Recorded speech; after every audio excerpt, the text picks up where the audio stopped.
Birada na puntaan ni mga idol. So parating gutuma mga idol kay naabtantas traffic mga idol. Naawa pikas o pikas ang traffic, likay-likay ko, pero pag abot na ko sa pikas walang gihapon mga idol. So pag abot sa balay yan naman tayo niluto na to ato na initon mga idol. Daog kay ni mga idol, sarsadong talakitok dahil ni mga idol. Talakitok kay isda o birahan na to ni mga idol. Ato lang yung bus over mga idol kay ning uwan man pag abot na to sa balay ko. So kay uwan banha kayong kuan atong atop mga idol kay nipis makaning kisamihan ning atong akong kwarto mga idol. Pating banha ang gawas madungog mo ang kuan sa atong atop mawawato na ning bus over. Birahan na to ni mga idol. Pating lami ay po ning isda ani talakitok mga idol. Dini siya dakong talakitok mga idol kanang gagmay ra siya ba. Mura ra siya kuan siya tanaw ni mura siya pampano, pero talakitok daw pangalan ni mga idol.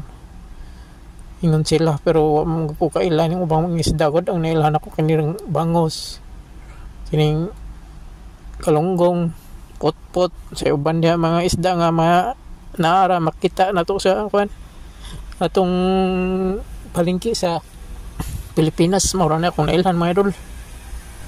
Congrats dahil sa tanan nga ni daog mga idol sa mga ning lansar mga idol gikan sa senador Antod Paubos. Congrats sa inyo tanan. Hinaot ko nga inyong mga panaad sa pag nangampanya pa mo inyong tumanon kay ang mga tao luoy kayo. Oro na daghang salamat. So karon mga idol to ni tiwason mga idol ding isda mga idol kay duha man ni kabuk pero di na to maurot ning usara to maurot ani.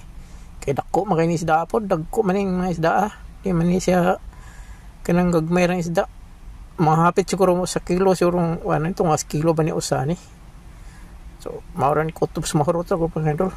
Biraan na to ning ulo mga idol. Lindot pa kay ning ulo mga idol. Ang mata may akong paborito daw kanang utok pitos kuan isda lami kay na ba man akong paborito basta kaon ko isda unahon gyud ko ng ulo ug kining mata. Ug manok pod mga idol ang akong ganahan pod ang tiil ug kining mga batikon ug atay mao kanay akong birahan pod sa manok. Pero sa isda ulo akong unahon ganalindot kay ulo mga idol dami kayo. Mawara na mga idol. So amping mo kanunay kung asa mo dapit sa kalibutan karon. Hinaot ko nga okay ra mo.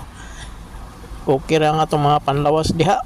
So laban lang ta para sa ekonomiya o para sa tong pamilya. Hinaot ko nga magamping mo kanunay.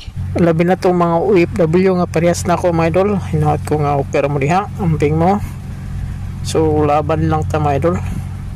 Kay mao man niya tong kapalaran. So maura na mga idol, daghang salamat.